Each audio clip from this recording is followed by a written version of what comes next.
सतगुरु मुर्शिद कामिल शास्त्र नाम जी दाता रहबर ने जीवों को सच का संदेश दिया। सच के राह पे चलने के लिए ऐसा मूल मंत्र गुरु मंत्र दिया जिससे इंसान के अंदर ताकत आए, शक्ति आए और वो सच के राह पे बेहिचक चल सके।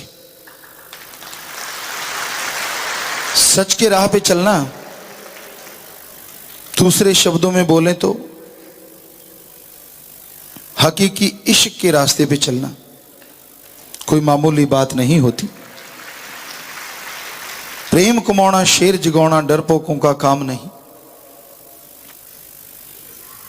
सोए हुए शेर को अगर कोई छेड़ दे तो वो सीधा गले को आता है। ऐसा होते देखा हमने अपनी आंखों से। तो वैसे ही इस घोर कलयुग में यहां बुराई का बोलबाला है। झूठ, कुफर, ठगी, बेईमानी, भ्रष्टाचार, काम वासना, क्रोध, लोभ, मोह, अहंकार, मन माया में लोग बुरी तरह से लिप्त हैं, बुरी तरह से खोए हुए हैं। ऐसे घोर कलयुग में, ऐसे भयानक समय में कोई ओम अल्लाह वाहिगुरु राम का नाम जपे बहुत बहुत मुश्किल है। और नाम जप के फिर सेवा करने लगे और ज्यादा मुश्किल है। और सेवा करके दृढ़ यकीनी और दृढ़ विश्वासी बन जाए ये और भी मुश्किल है। क्योंकि आदमी हवा में जल्दी आ जाता है। चार लोग सलामें कर दें, उसे लगता है मैं कुछ और हूं, बाकी आदमी सिर्फ इन पशु है, मैं ही आदमी हूं। क्योंकि जैसे कोई मालिक के प्यार में आगे बढ़ता है तो लोगों की निगाह का केंद्र बनता है। पर भक्त वही होता है जितना सत्कार करे, सह के रहे, झुक के रहे और अपने आप को छुपा के रखे। अहंकार, खुदी और गुरु पीर फकीर के वचनों से उल्ट चलने वाला वो कभी खुशियां हासिल नहीं कर सकता। तो इश्क के रास्ते पे चलना ऐसा होता है बरसात में जैसे दोमट माटी, चिकनी माटी पे चलना, मुल्तानी माटी पे चलना, जिसमें फिसलने का बहुत बहुत डर रहता है। पहले आश्रम शाह मस्ताना जी दाता रहबर के नाम पे जो पहला आश्रम है, हम आया करते 1972-73 से। उसका आंगन कच्चा था, दरवाजा पक्का था। बरसात आ जाती तो ये होता कि लोग बाहर भी चिकनी माटी, दोमट माटी थी, अंदर भी थोड़ा ऐसा ही था। लोग आते, पांव के साथ वो मिट्टी लग जाती और पक्की जगह पानी खड़ा हो जाता है कि दरवाजा वो नीचा हो गया, आसपास ऊंचा हो गया तो उसमें पानी बरसात का थोड़ा रुक जाता। तो फिर वो माटी वहां पे आ जाती और जो भी कोई आता धड़ाम धड़ाम गिरते चले जाते। जो ढंग से थोड़ा सा यूं यूं करके चलता तभी पता चलता पैर निकल जाते नीचे से। तो कहने का मतलब वो सतगुरु की रजा शायद यही देखते होंगे कि कौन दीनता से चलता है। जो निगाह रख के चलता वो गिरता नहीं था और जो निगाह रखे नहीं चलता पता नहीं कब दड़ाम पड़ता। बहुत लोग गिरते, दूसरों को भी गिरा लेते जो आसपास वाले होते। तो उसको पकड़ के उठाते उठाते भी दो चार और खिसक जाते साथ ही। तो ये सतगुरु की रजा, उसकी मर्जी ऐसा बनाया। और ये ऐसा प्यार मोहब्बत का रास्ता है। यहां अगर सतगुरु पीर फकीर से लिब लगा ली और सतगुरु को ही सब कुछ मान लिया तो ओढ़ निभ सकती है। अगर बंदों के चक्कर में पड़ गए कि ये बंदा यार पिताजी के नजदीक, वो बंदा यार राम के नजदीक, ये तो भक्ति करने वाला यार, ये तो फलाना यार, फिर तो गए भाई। ओढ़ निभानी सवाल ही पैदा नहीं होता। आशिक बने हो तो सतगुरु अल्लाह राम के लिए, और सुनते हो तो अपने पीर फकीर गुरु मुर्शिद की, तो सिर्फ उसकी सुनो और उसी से लिब लगा के रखो। किसी ने टोक दिया, किसी ने रोक दिया और आप पूंछ उठा के भागे कि मैं नहीं आता, तो ये कैसी आशिकी है आपकी? अजीब आशिकी है। आदमी आदमी है, वो कुछ भी बोल सकता है। पीर फकीर कभी किसी को बुरा नहीं कहते। तो आदमी की सुनते ही क्यों हो? वो अपनी ड्यूटी दे रहा है, वो अपने जितना उसको बुद्धि मिली है और जितना उसमें आदतें हैं वो उससे मजबूर है। एम एक ही होना चाहिए, लक्ष्य एक ही होना चाहिए, अपना गुरु पीर फकीर और अल्लाह वाहिगुरु सतगुरु मौला। दूसरा लक्ष्य तो होना ही नहीं चाहिए। जो सेवा करते हैं और दूसरा लक्ष्य बना लेते हैं, सेवा आती है दया में रहमत चली जाती है, आती है चली जाती है, क्योंकि सिर है अमानत सतगुरु दी, दर दर ते चुकाया नहीं जानता। दर दर का मतलब ये नहीं होता किसी और दर के, आदमी के आगे भी झुकते रहे, उसको भी मालिक मानते रहे और वो भरा हुआ बुराइयों का पुतला है तो आपको बुराइयां ही बख्शेगा। यहाँ एक पंच के लेना हुआ करता, हंसाता था वो कि वो किसी के साथ चला गया, आपको कई बार बात सुनाई, ये बाबा था, कहता कोई वैसे ही रिधी सीधी वाला और मैं ही साथ हो गया। कहता एक जैसे थे हम दोनों, रजाई रह के बैठ के, सुबह सुबह सर्दी का मौसम था और एक लड़की आई, कहता 5 रुपए मेरे आगे रख दिए, बाबा सिर ते हाथ फेरो। कहते मैंने ऊपर से कपड़ा हटाया कि बेटा बाबा उधर है, आशीर्वाद लेना तो उधर जा, मेरा हाथ तो मेरे सिर पे घूमता रहा, एक भी बाल नहीं रहा। सो कहने का मतलब जो खुद पापी हैं, गुनाहगार हैं, बुरे कर्म करते रहते हैं, अगर उनके आगे झुकते रहोगे तो जो सेवा करते हो, सुमरण करते हो, सारी खुशियां, क्योंकि पतिव्रता खत्म हो गई तो वो इश्क की बात नहीं रहती, खत्म हो जाती है। इसलिए एक को ही यार बनाओ, वो काफी है, और वो यार सतगुरु अल्लाह वाहिगुरु राम होना चाहिए। पीर फकीर जो कि किसी से कुछ गर्ज में नहीं चाहता, बेगर्ज मोहब्बत करता है, सबके लिए दुआ करता है, सबको प्रेरणा देता है। जब आपके ध्यान ज्यादा जगह चले जाते हैं, आप ज्यादा जगह फैल जाते हैं तो मुश्किलें आती हैं, तो आपका मन हावी होता है। और सतगुरु मुर्शिद को कहीं ढूंढने नहीं जाना होता, आप सुमन करो, बचनों पे रहो, आपके अंदर ही उसने प्रकट हो जाना है। जितने चाहे सारी सारी रात बातें करते रहो, वो तैयार है। ये तो आपके हाथ में, जागते करो सोते करो, पर सुमन एक बार तो उससे लिव लगानी पड़ेगी ना। और सुमन कितना करना चाहिए?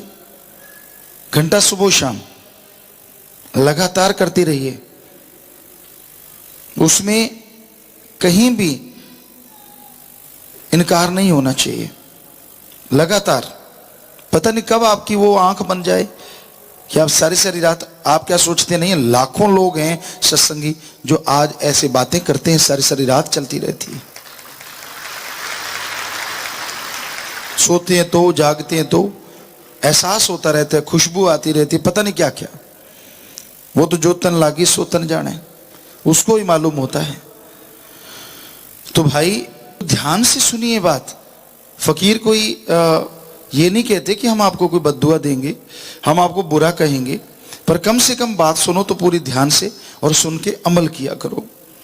अमल के बिना बेड़े पार नहीं। और जो ध्यान से सुनते ही नहीं, अमल कहां से होगा?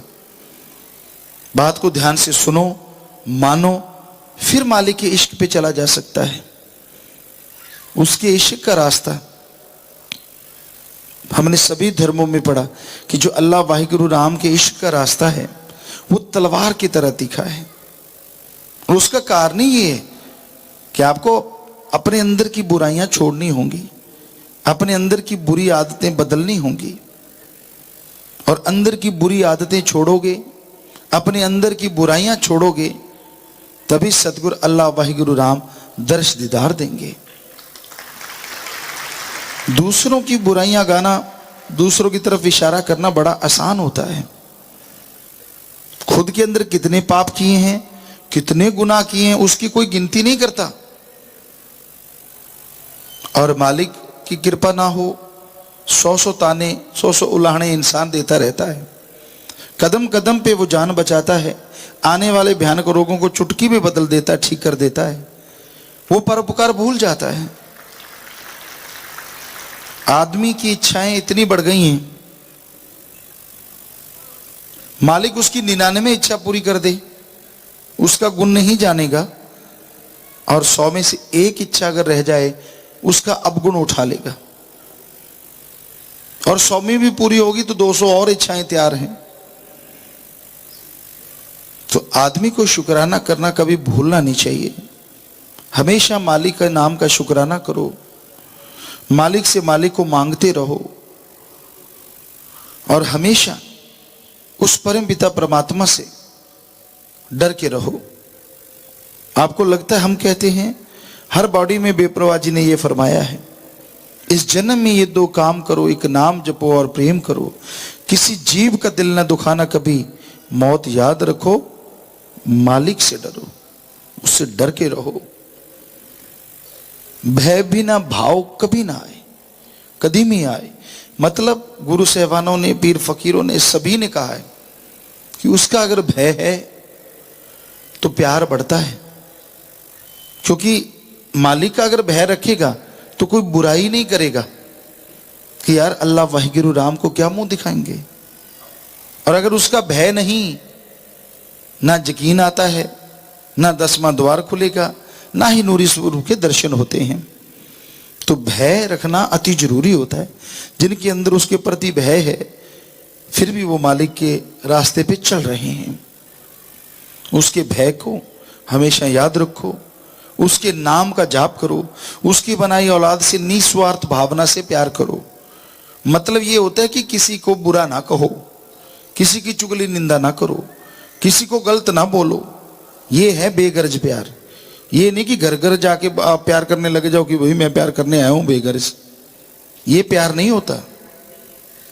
मतलब कभी किसी का बुरा ना सोचो, गलत ना बोलो, कड़वा ना बोलो किसी को भी। ये है मालिक से प्यार करना। बेगर्ज, निस्वार्थ व्यवहार के सच्चे बनो, ठगी बेईमानी ना मारो, पाप जुल्म ना करो। तो संतों के वचन हैं, पीर फकीर के वचन जो माना करते हैं, मालिक उनकी झोलियां लबालब जरूर भर दिया करते हैं। सतगुरु मुर्शिद कामिल दाता रहबर शाह सतनाम जी दाता, वो इंसान जिसको पूर्ण मुर्शिद कामिल मिल जाया करते हैं अति भाग्यशाली होते हैं। हर इंसान सहारा चाहता है, पशु परिंदे भी सहारे के बिना नहीं रहते। इंसानों में भी जरूरत होती है और फिर वो सहारा लोग आपस में ढूंढते हैं। पति पत्नी में, यार दोस्त मित्र में सहारा बन जाता है, पर ये पता नहीं वो सहारा वाकई में सही है या टेम्परेरी है या परमानेंट है, ये राम जाने। और वो जो सहारा बना है क्या वास्तव में आपकी बुराइयां आपको बताता है? क्या वास्तव में आपको सही रास्ते पे चलने की प्रेरणा देता है?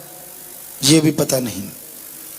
दोस्त अच्छा वो होता है जो दोस्त की कमी बता दे। दोस्त वो घातक होता है जो कमियों पे भी ताली बजाता है। ये जिंदगी में हमेशा याद रखिए।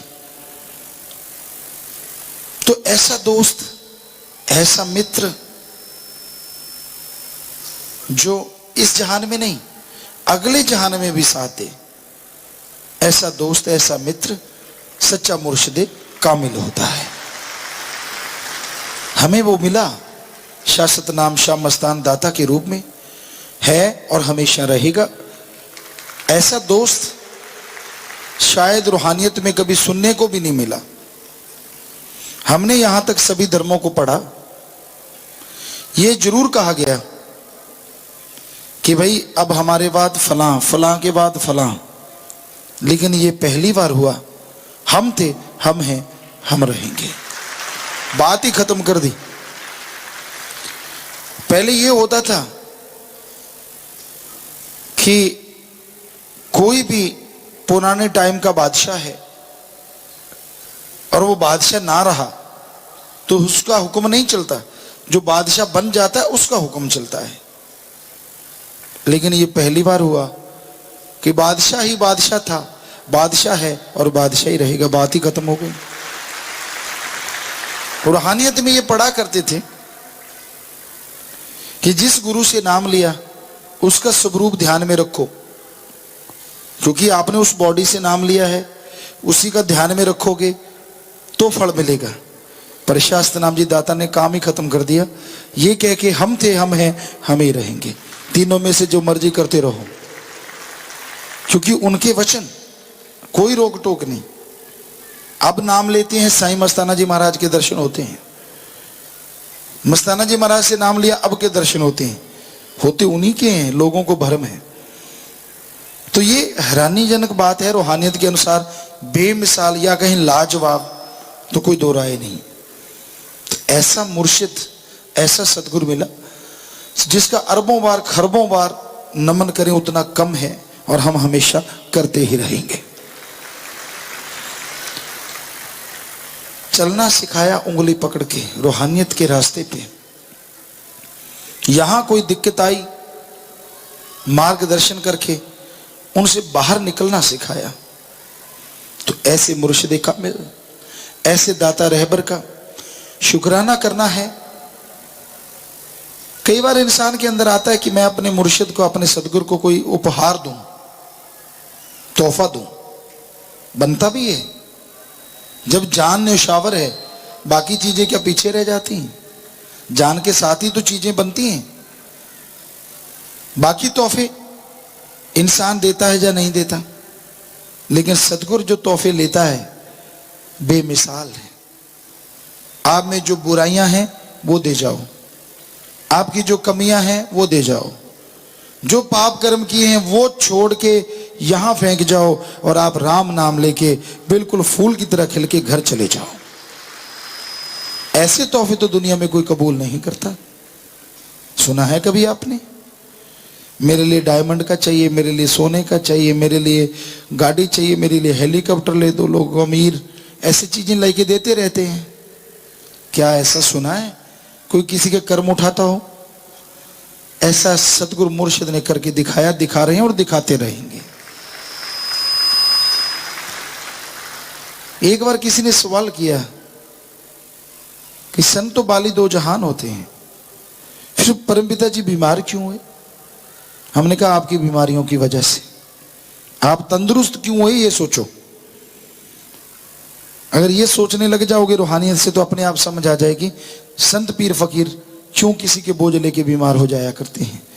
वरना वो जिनको मालिक भेजे इस धरती पे, अपना रूप बना के, बीमारी का क्या लेना देना उनके आसपास। ये तो काल से टक्कर होती है कि तमाम मालिक के जो प्यारे होते हैं, मुरीद होते हैं, उनके पाप कर्म कटते हैं। तो संत पीर फकीर मालिक से दुआ करके मालिक से कटवा देते हैं, नाम के समय उठवा लेते हैं या उठाने पड़ते हैं। उठाते शाह सतनाम शाह मस्तान, सबके पाप कर्म, और उठाते ही रहते हैं जब तक आदमी खत्म नहीं होता। जिसका दृढ़ यकीन है, जिसका दृढ़ विश्वास है, उसके कर्म कटते रहते हैं। किसको सख्त अल्फाज बोल दिया, उसके कर्म आने वाले होते हैं, वो कट जाते हैं। आदमी गुस्से जरूर होता है, यार मुझे क्यों बोला, मेरे को कहा, मेरे को ये, मेरे को वो। उसे क्या पता उसका कितना भला हो जाता है। ये तो राम जानता है या फकीर जानता है।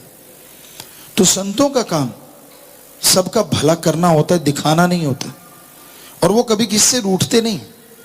आप रूठते हो आपस में, आप रूठते हो अपने पीर फकीर से, आप रूठते हो अल्लाह राम से। इसलिए आपको लगने लग जाता है कि भाई संत भी मेरे से रूठ जाते हैं। और सबसे बड़ा कारण एक और होता है, जब आप गलतियां करते हो, जब आप बुरे कर्म करते हो, वचनों की काट करते हो, करते खुद हो, खुद को दोष ना देके संतों को मर्ज देते हो कि उसमें कमियां हैं। तो हकीकत है हमने अपने मुर्शिद शाह सतनाम शाह मस्तान में ना कोई कमी देखी, ना देखी है और ना देखेंगे। ये उनका रहमो करम। क्योंकि संत कई बार ऐसे ऐसे कर्म करते हैं, इंसान दंग रह जाता है। एक बार कबीर साहब जा रहे थे, तो उन्होंने साथ में शायद रविदास जी और एक और को वैश्या थी, उनको ले लिया। और शराब की ऐसा लगा बोतलें पीते जा रहे हैं, सभी को 4-4 5-5 बोतलें थमा दी कि सारे पकड़ लो भाई। तो बोतलें पकड़ ली, एक एक 2-2 सबके पास। खुद ऐसे बोतल ले ली साथ में, एक आधी घूंट पी भी। और एक राजा थे उनके, राजपूत, वीर सिंह जी शायद अभी पूरा ख्याल में नहीं, तो उनके दरबार में जा पहुंचे। तो देखना ये था, लोग ये कहते थे कि वीर सिंह तो कबीर साहब के बहुत बहुत बड़े भक्त हैं। जब भी कबीर साहब जाते हैं वो गद्दी छोड़ देते हैं और खुद साइड में बैठते हैं। लेकिन उनको अहंकार आ गया था कि मैं ही मालिक का सबसे प्यारा हूं। तो जैसे वो कबीर साहब जी बोतल लिए, एक तरफ बैश्या एक तरफ रविदास जी, तो उसने देखा भी हैं मेरा गुरु ये छोटी जात वाले लोग हैं, और कबीर साहब ने सामने वो पिया तो कि ये शराब पी रहे हैं। तो उन्होंने गद्दी नहीं छोड़ी। सारे हैरान कि ये तो बड़ा भक्त था, ये क्या हुआ। तो जो रविदास जी थे साथ में, और वो दौड़ के गए, कहते तेरी अकल में फर्क आ गया क्या। कहते यार ये शराब पी रहा, गुरु भी कभी शराब पीते हैं। कहते बेवकूफ, गुरु पे शक करता, पूछ के तो देख ले क्या हो रहा है। तो उसने मन में ठेस लगी कि वाकई मेरी गलती है, मैंने शक क्यों किया। फिर भी अब मन तो हावी हो ही चुका था, साइड पे उतरा सिंहासन से और कहने लगा जी ऐसा क्यों हुआ। तो कबीर साहब मुस्कुराए, कहने लगे बादशाह तेरा जो मन हावी हो गया तेरे पे, ये तेरी कमी है। हम तो ये पानी बोतलें इसलिए पी रहे हैं, गर्मी लग रही है हमें, क्योंकि जगन्नाथ जी के मंदिर को आग लगी है, लोगों की श्रद्धा है वहां। आप जाके देख लो चाहिए अगर आपको यकीन नहीं तो। कहते घोड़े से उसने अपने अलहकार भेजे, क्योंकि ऐसा था कि वही वाकई सच्चे के झूठ कईयों को होता है। तो वो दौड़ के गए, जो टाइम कबीर साहब जी ने बोतलें उंडेली और पी रहे थे, वाकई उस टाइम वहां आग लगी हुई थी। तो फिर लंबा लेट गया। कबीर जी कहने लगे हम तो बताना चाहते थे कि बेटा दुनिया भली से भली, मालिक के प्यार में कौन कितना है ये कुछ पता नहीं होता। तो इसलिए आप चोर नाल की यार नाल की तू अपनी निवेड़ते न होर नाल की, अपनी कमियां दूर करते जाओ, मन के हाथे चढ़ाना सिमरण करो और अपने मुर्शिद का शुक्राना करो जितना कर सकते हो। शाह सतनाम शाह मस्तान दाता रहबर का ये जन्म महीना है, अपनी कमियां निकालो, तमाम कमियां दूर करते जाओ। दूसरों की कमियां नहीं, गुण देखो, ताकि वो गुण आपके अंदर आ जाएं, आपके अवगुण दूर हो जाएं और मालिक की दया में रहमत से खुशियों से आप माला माल हो जाएं। उसको भावना पसंद है, उसको दिखावा नहीं पसंद। शुद्ध भावना करो, मालिक का सुमरण किया करो, ताकि मालिक की तमाम खुशियां जो वचन है वो आपको हासिल हो सके। उस ओम हरि अल्लाह वाहिगुरु गौड़ खुदा रब के नाम में जो शक्ति है, उसके प्यार मोहब्बत में जो नशा है, उसका लिख बोल के वर्णन किया नहीं जा सकता। मालिक के प्यार में अलौकिक नशा है। जिस आदमी को दृढ़ विश्वास है, जिसको अपने सतगुरु मौला से सच्चा प्यार है, ऐसी मस्ती ऐसी तरंग दिलो दिमाग पे छा जाती है जो कहने सुनने से परे है।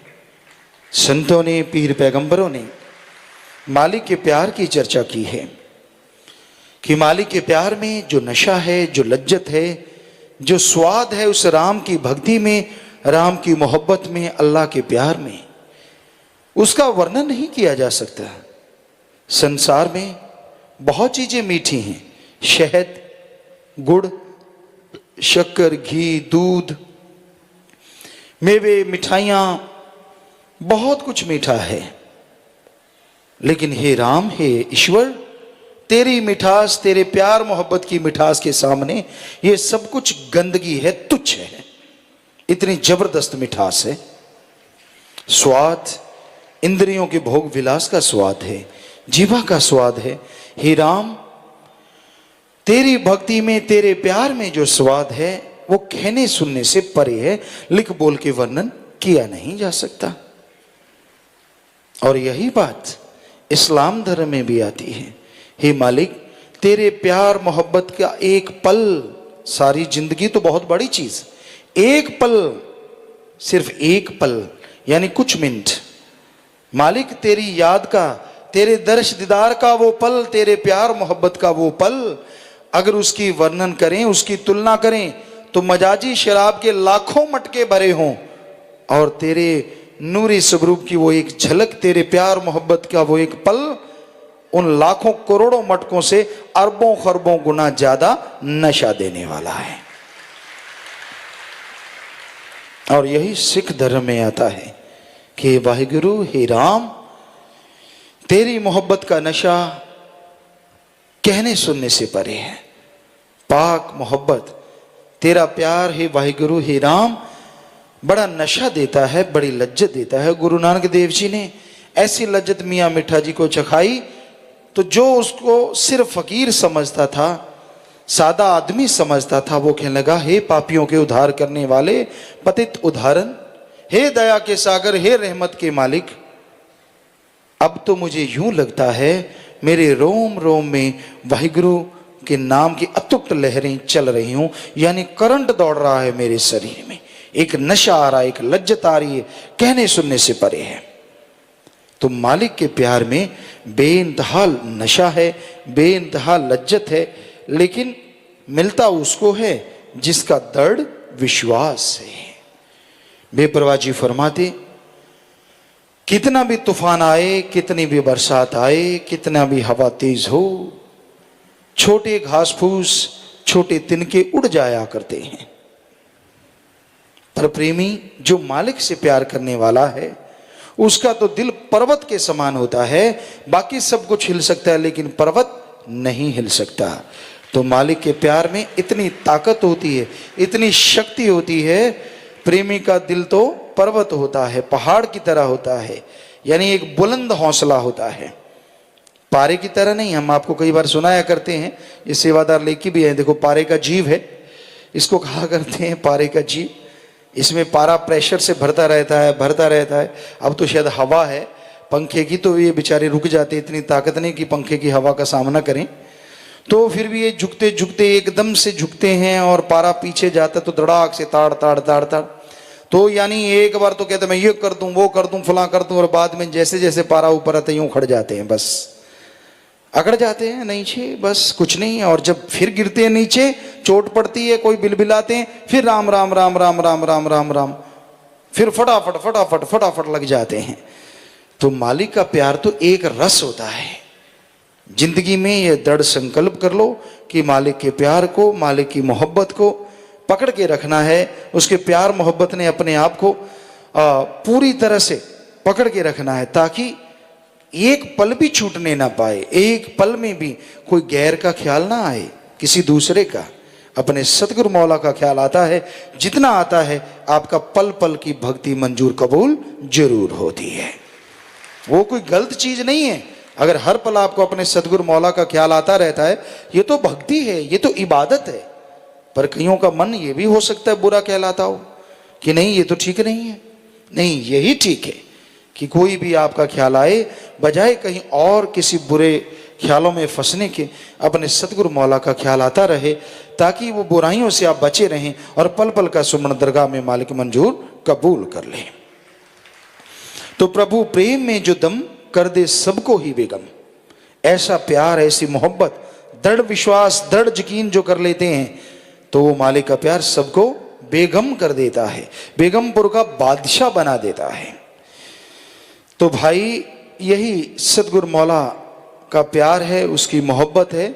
हम तो खाकसार हैं, चौकीदार हैं, कोई मान बढ़ाई नहीं है। कई बार सेवादार गाने वाले करते रहते हैं, जितना वो गाते रहते हैं उतना ही हम अपने आप को यही समझते कि नहीं हम तो भाई आपकी जुतियों में बैठने को तैयार हैं।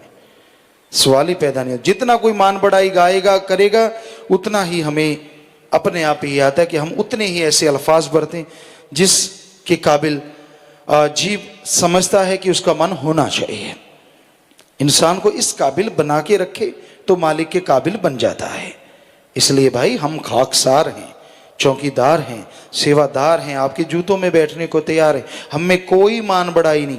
ये ऊंचा सिर्फ इसलिए बैठते हैं कि एक तो होता है मनोवैज्ञानिक, हमने मनोविज्ञान पढ़ा, सतगुरु की कृपा से बहुत ग्रंथ पढ़े, अब तो टाइम नहीं लग पाता, लेकिन बहुत ग्रंथ पढ़े हैं और सभी ग्रंथों में यही मनोविज्ञान, साइंस विज्ञान का, कि बोलने वाला जब तक श्रोता को सुने ना, दिखे ना, तो हलचल मच जाती है। सिर्फ सुनता रहे, दिखे ना, तो भी एक मनोदशा होती है श्रोता की, सुनने वाले की, कहाँ है, कैसा है, कौन है, क्या बोल रहा है। तो इसलिए हमें ऊंचा बैठना पड़ता है।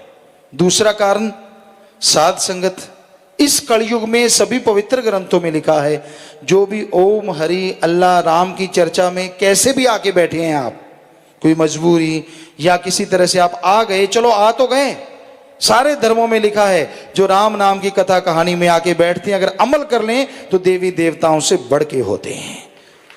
तो इसलिए हम आपके दर्शन करते हैं। जर्रे जर्रे में मालिक है, हमें आप सब में मालिक नजर आता है, और आपको हमारे में नजर आता है, हमें आप में नजर आता है। तो ये इसलिए भी ऊंचा बैठते हैं, और कोई हमारी मंशा ना, हम किसी से अपनी तुलना करते थे, करते हैं, और ना ही कभी करने का कोई इरादा भी है। सतगुरु मौला हैं हमारे, शास्त्र नाम शाह मस्तान दाता रहबर, वो कर्ण करावण हार हैं। उन्होंने कहा हम थे, हम हैं, हम ही रहेंगे।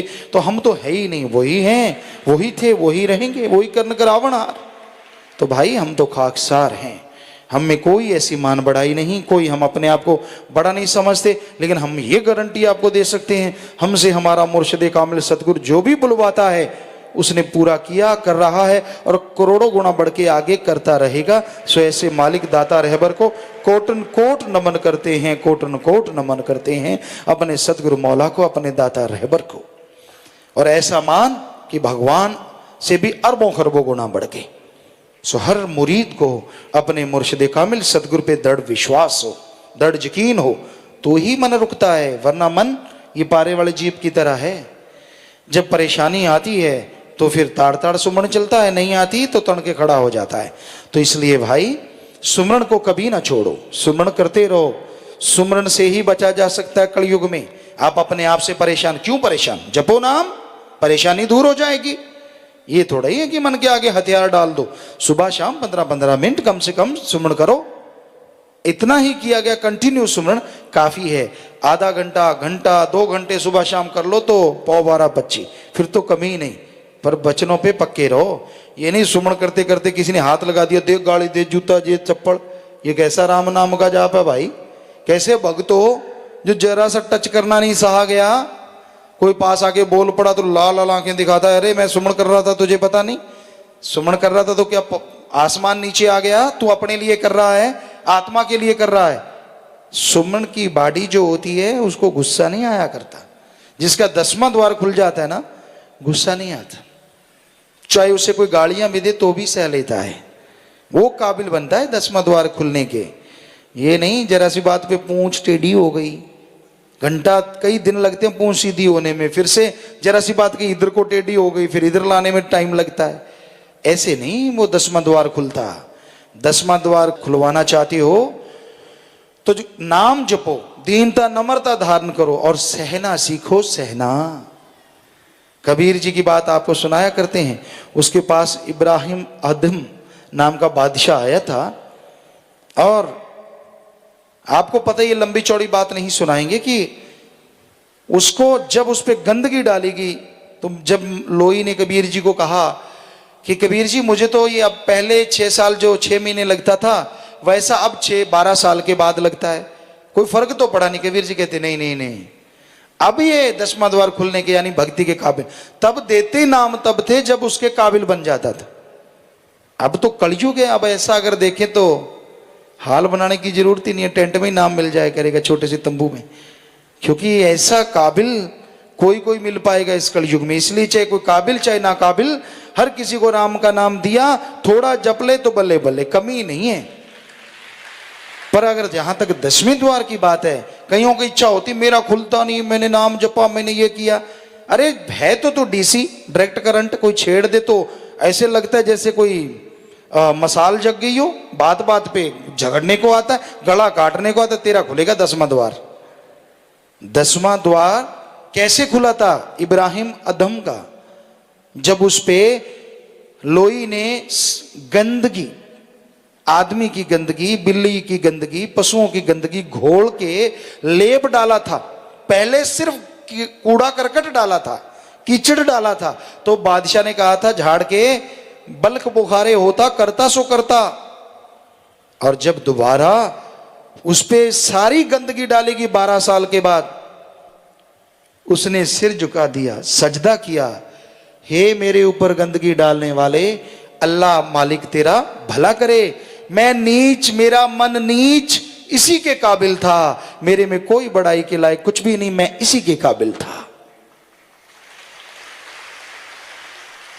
एक बार कोई सत्संगी समझा बताने लगे कि पिताजी हमारे पता नहीं किसी ने कूड़ा डाल दिया, वो ऊपर से बोला मेरा इसी काबिल था। हमने कहा अगले दिन छेड़ के देखो अगर करंट आता है कि नहीं। सुन के बात वैसी नकल करने से क्या होता है, जब तक अंदर भावना शुद्ध नहीं होती। तो फिर कबीर जी ने कहा आ भाई बैठ, तुझे नाम देते हैं। और नाम दिया, बस नाम दिया क्या, सीधा ही 10वां द्वार खुल गया और मालिक के वो नजारे देखे कबीर जी के चरणों पे गिर गया, राजपाट सब छोड़ दिया कि तू तो अंदर बाहर तू ही तू, तू ही तू, तू ही तू। तो भाई मतलब कहने का कि मालिक के प्यार में नशा तो बहुत है, बहुत ताकत है, पर अपने मन से लड़ना पड़ता है।